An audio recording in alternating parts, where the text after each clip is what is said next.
Head coach అయినటువంటి రాహుల్ ద్రావిడ్ గారు coach గా తన బాధ్యతలకు గుడ్ బై చెప్పడం జరిగింది. తన పదవి కాలం ముగియడంతో T20 వరల్డ్ కప్ విజేతగా భారత్ నిలిచిన తర్వాత ఆయన భారత హెడ్ కోచ్ బాధ్యతలకు గుడ్ బై చెప్పడం జరిగింది.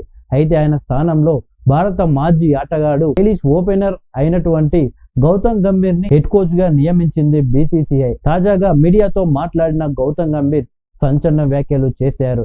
ఎప్పుడు కూడా నేను క్రికెట్ ఆడుతున్న సందర్భంలో నా వ్యక్తిగత స్కోర్ కోసం నేను ఆడను, నేను ఇంతవరకు ఆడాలి, నేను ఇన్ని రన్నులు కొట్టాలి అని నేను ఎప్పుడు కూడా నా యొక్క దృష్టిలో నేను ఉంచుకోను. నేను కేవలం టీం గురించి మాత్రమే ఆలోచిస్తాను, టీం కోసం మాత్రమే ఆడుతాను అని గౌతమ్ గంభీర్ వ్యాఖ్యలు చేయడం జరిగింది. అలాగే ఎక్కువగా మనం మన జట్టు కోసమే ఆలోచించాలి, మన జట్టు ప్రయోజనాల గురించి ఆలోచించాలి, కానీ ఒక వ్యక్తి ప్రయోజనాల గురించి ఆలోచించి ఆ వ్యక్తి కోసం మనం నిర్ణయం తీసుకోవద్దు. ఆ వ్యక్తి కోసం మనం నిర్ణయం తీసుకుంటే మన జట్టుకు ఇబ్బంది అయ్యే అవకాశాలు ఉంటాయి అని గౌతమ్ గంభీర్ చెప్పడం జరిగింది.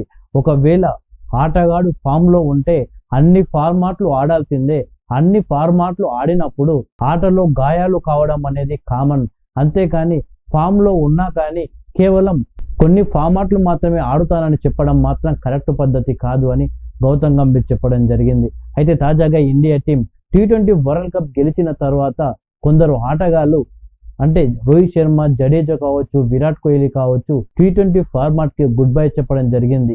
ఈ సందర్భంలో కొత్తగా వచ్చిన హెడ్ కోచ్ గౌతమ్ గంభీర్ ఇలాంటి వ్యాఖ్యలు చేయడం సోషల్ మీడియాలో వైరల్ గా మారాయి. ఈ ముగ్గురు కూడా మంచి ఫామ్ లో ఉన్నారు. టెస్ట్ లో కావచ్చు, వన్డేలో కావచ్చు, T20లో కావచ్చు. అయినా కానీ వీళ్ళు T20 ఫార్మాట్ నుండి తప్పుకోవడం జరిగింది. ఈ సందర్భంలో గౌతమ్ గంభీర్ ఇలాంటి వ్యాఖ్యలు చేయడం చర్చానీయాంశంగా మారింది. గతంలో గౌతమ్ గంభీర్ అలాగే సెహ్వాగ్, MS ధోని, సచిన్ టెండూల్కర్, యువరాజ్ సింగ్ వీళ్ళు ఆడిన సందర్భంలో అన్ని ఫార్మాట్లు ఆడేవాళ్ళు. కానీ మారుతున్న కాలం తర్వాత కేవలం కొందరు మాత్రం అంటే T20లకు వీళ్ళు మాత్రమే ఆడుతారు, వన్డేలకు వీళ్ళు ఆడతారు, టెస్ట్లకు వీళ్ళు ఆడతారని ఒక తేడాలు తీసుకురావడం జరిగింది. కేవలం రోహిత్ శర్మ, విరాట్ కోహ్లీ లాంటి వాళ్ళు అన్ని ఫార్మాట్లు ఆడేవాళ్ళు. చూడాలి మరి గౌతమ్ గంభీర్ రావడమే ఇలాంటి బాంబ్ పేల్చాడు, మరి ఇంకేం జరగబోతుంది.